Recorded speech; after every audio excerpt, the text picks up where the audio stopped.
My name is Sarah, and at 24 years old, I made the best decision of my life. I married the man I loved. His name was Marcus.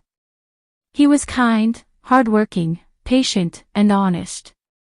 He made me laugh when life felt heavy and supported me when nobody else did. But there was one problem. My family didn't see Marcus the way I did. The moment I told them we were engaged, the atmosphere in the room changed. My father stood up from the dinner table. My mother looked horrified. And my older brother simply shook his head. "You're making a mistake," my father said. "No," I replied. "I'm marrying the man I love." The argument lasted for hours.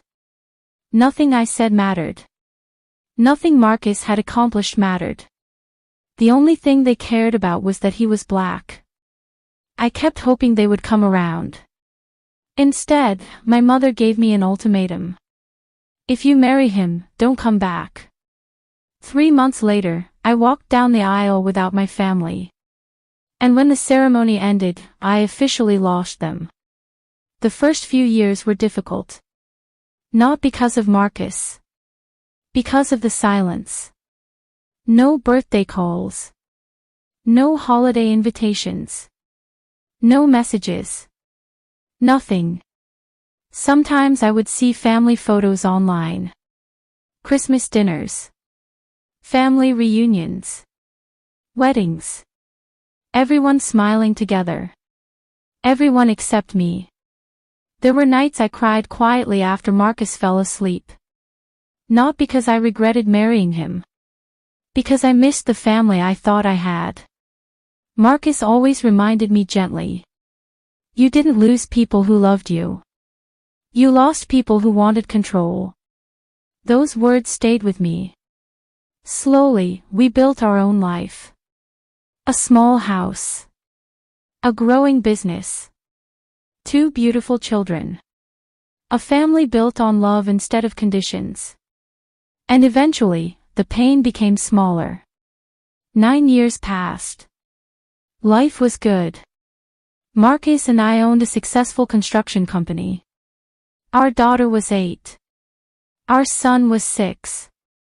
Every weekend was filled with soccer games, family dinners, and laughter. Then one Saturday morning, the doorbell rang.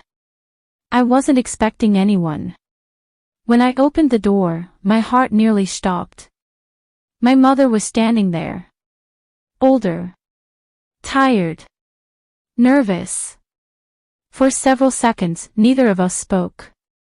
Then she smiled awkwardly. "Hello, Sarah." 9 years. 9 years without a single call. And suddenly she was on my doorstep. Part of me wanted to slam the door. Another part wanted to hug her. Instead, I simply asked, "Why are you here?" We sat at the kitchen table. Marcus stayed nearby but gave us space. My mother looked around the house. The family photos. The children's artwork. The life we built without her. Then she finally explained why she came.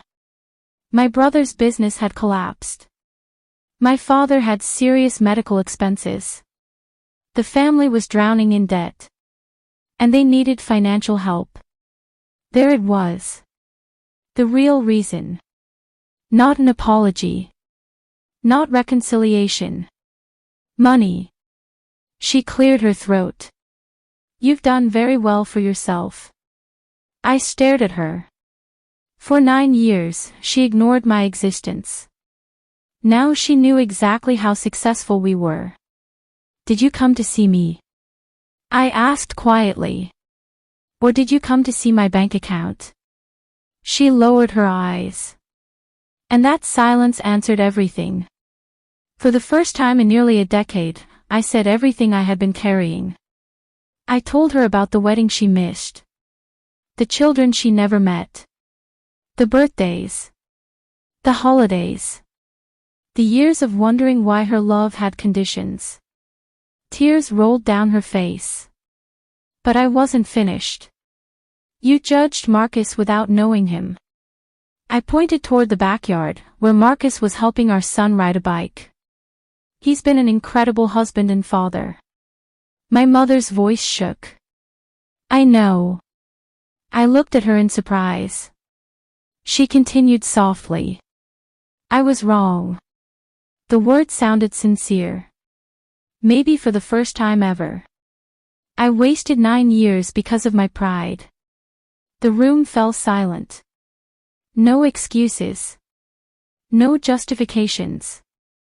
Just regret. I did help my parents financially. But not because they demanded it. And not because they deserved it. I did it because I wanted my children to learn something important. Compassion doesn't require forgetting the past. It requires choosing who you want to become.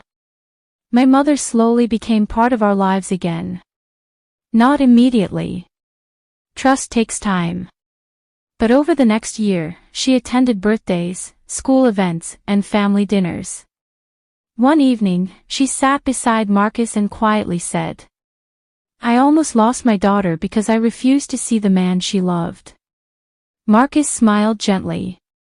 You still have a chance to know both. My mother cried after hearing that. And honestly, so did I. Because sometimes the hardest thing isn't losing family. It's discovering whether they're willing to change. They disowned me from marrying the man I loved, then returned years later and learned that love had built everything they once rejected. The end.